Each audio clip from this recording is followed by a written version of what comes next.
difference is I don't wear striped clothes. I had enough of that when they sent me away.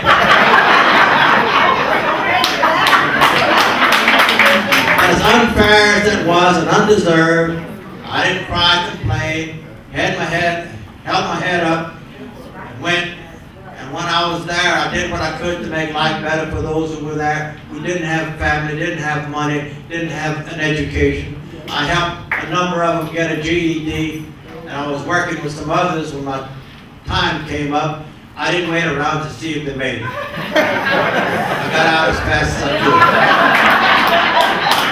But, Bishop Buck, I'm going to put it in my will. I want you to sing at my funeral.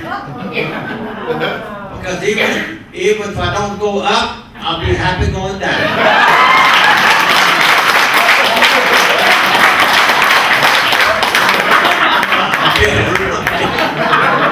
I'm kidding. Listening to you reminded me of that old spiritual. My faith is based on nothing less than Jesus' blood and righteousness. On Christ the solid rock I stand. All other ground is sinking sand. All other ground is sinking sand. Now look, that's a popular song now. It says, you have a friend in California. Next year, you're going to have a friend in Washington. Me.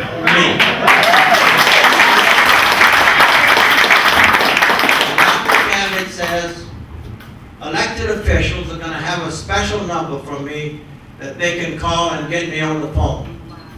Now that's the difference between me and most politicians. Once they get elected, you can't hear from them anymore. And if you don't believe me, you pick up the phone and call your present congressman or call the governor and see if they answer the phone. And that's the difference between me, because I believe public officials, government should serve people. All right. Portuguese has a special place in my heart. When I was 17 years old, I enlisted in the Naval Air Corps during World War II. I didn't have to fight because the war ended before I finished my training. After that, I went to LSU. I was a poor country boy from Marksville, Louisiana. Didn't have a car and no money for buses. So I hitchhiked. It's a true story.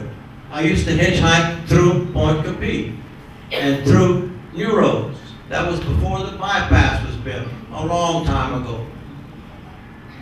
People were very kind to me.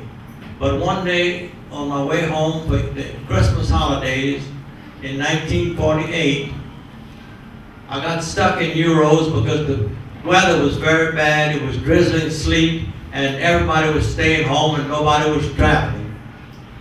And in order to spend the night, I spent the night under the canopy of a filling station and got up the next morning and proceeded on my way.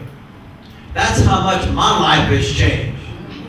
And my life has changed because I took advantage of getting a good education, and I think we ought to make sure that people get good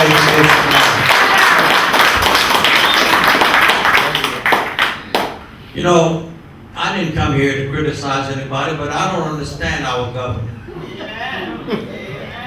When I was governor, I wanted to be governor of Louisiana. I was proud to be governor of Louisiana. I didn't want to be governor of California or Minnesota or Florida. I was here.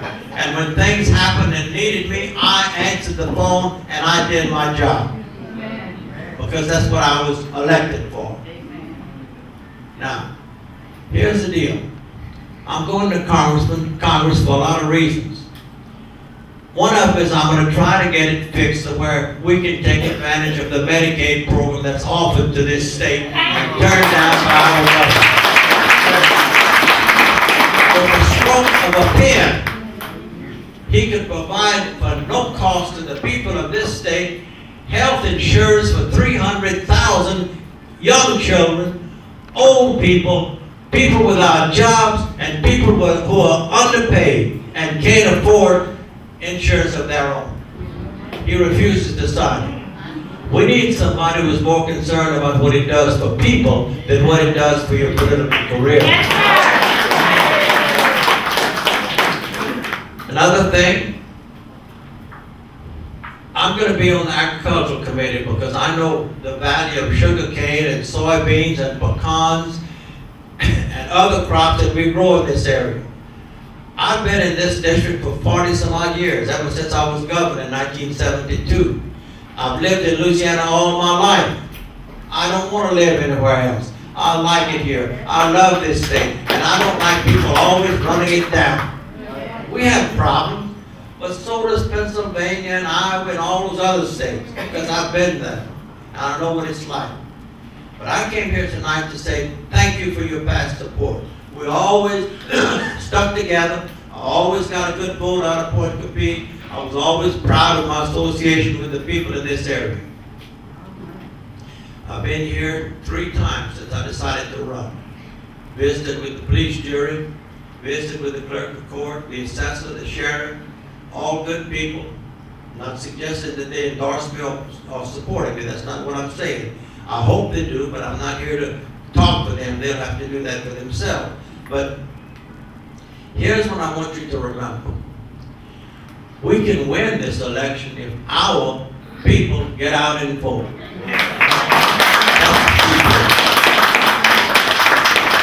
Now, these people that are right-wing Republicans who are running to take away your rights, they got money, they got an organization, they'll be on TV. But you listen to them carefully. I'll bet you they never say a thing to you about what they can do for you. And they all want to decide in Washington what church you can go to, what religion you can have, what you can do with your life, and don't do anything at all about trying to provide you with a job or a better opportunity or a better education. There's a big fight going on now about improving the educational system. And our governor just has that hard head, bows his neck, and refuses to move on it. I don't understand it, but I'll tell you this. When I am in Congress, your elected officials will be able to get hold of me in a New York second if you've got a problem. And believe me, there are a lot of things that a congressman can do to make your life better. You know how I know that? I was in Congress, and I worked with local officials. I started my political career as a city councilman. I wasn't good enough to be a mayor. But after that, I went on to the state senate before I went to Congress, and I served there 7 years before you folks were kind enough to elect me governor. I was one of 3 congressmen in the southern part of the United States who voted in 1965 for the extension of the Voting Rights Act. Now, most of you are too young to remember those days. There was a lot of talk about gray power, black power, green power, this kind of power and that kind of power. But you know what I said on the House floor? The real power in this country is voting power.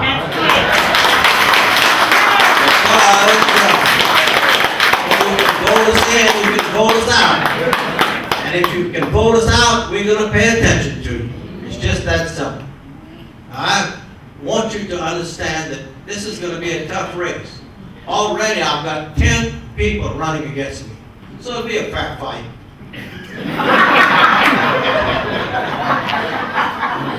But I still need your help. I need you to talk to your friends and neighbors and relatives and remind them and them that when I was governor, people were working, the budget was in balance, I provided raises for school teachers, bus drivers, and lunchroom workers, didn't leave them out. I provided pay raises for the civil servants that work for the state. I provided supplemental pay for police officers and deputy sheriffs because they needed additional help. I did what I could to make life better for everybody. And I'm here today.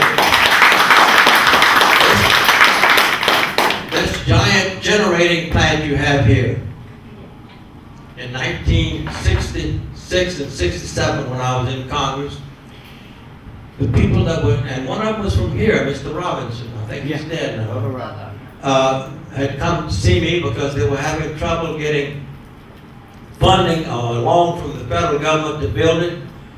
For some reason or the other, that congressman didn't seem to be very interested in it. But I was young and had plenty of time. And I'll tell you something, he's dead today, but I met his grandson the other day, and he'll confirm to you, you're looking at the fella who, in the course of making phone calls and talking to the Secretary of Agriculture, got the loan approved and the grant made so that then Big Cajun was able to get off the ground and generate electricity for people who need it. Now, you know why I was so interested in it?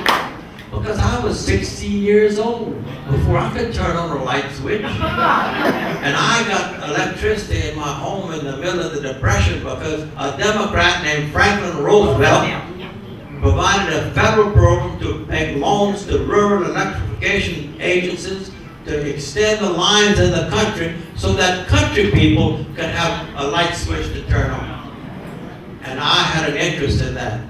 So I helped these people get the money. It was not in my district, but it was in my state. And it was for my people. It was for people that I care about. You and you and you and you and your grandparents and grandmothers who were living at that time. And some of you, if you live out in the country and you own this system, when you turn on a light switch, you think about that. Like you? Well, you were a little girl in those days, but that's all right. And I just want to thank Mr. Dukes for inviting me to meet with you, because if I'm going to win this election, we're going to have to do it among our friends. Because the Tea Party people and the right-wing Republicans have the money, and they're going to spend it. There's going to be a lot of money spent in the Senate race and in the Congressional race, and this is your chance to return the 6th Congressional District to the hands of a Democrat who's worried about you and wants to serve you.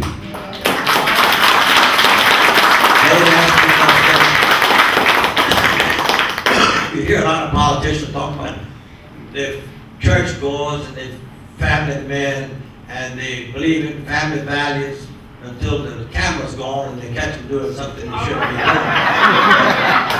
I don't go around talking like that. They asked me the other day, are you running on family values? I said, yes ma'am, I sure am. She said, what do you mean? I said, well, I'm 86 years old, and every morning I get up between 5 and 7 and feed my 10-month-old baby. That's family values. And that little baby is one of the many reasons that I want to go in Congress, because I'm tired of the stalemate up there. Nothing is happening. All they do is fuss and fight, and people suffer. Thank you. We need to get our country moving again. I want to be your representative, and if you'll help me on November the 4th, when you go to the polls, you'll be doing the right thing. I think you'll be glad you did, because I'm going to make it, and I'll still be your friend. Thank you very much.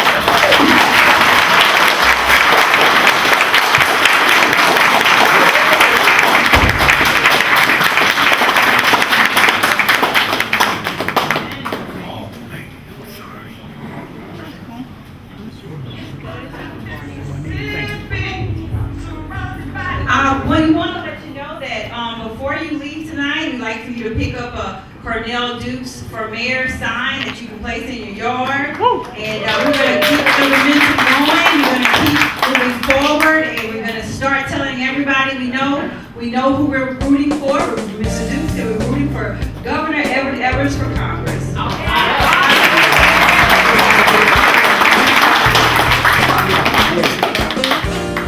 At this time, we have our provider on standby, and the governor has agreed to take some pictures with some of you that's here who wants to get a picture with her. We're gonna let her stand up here.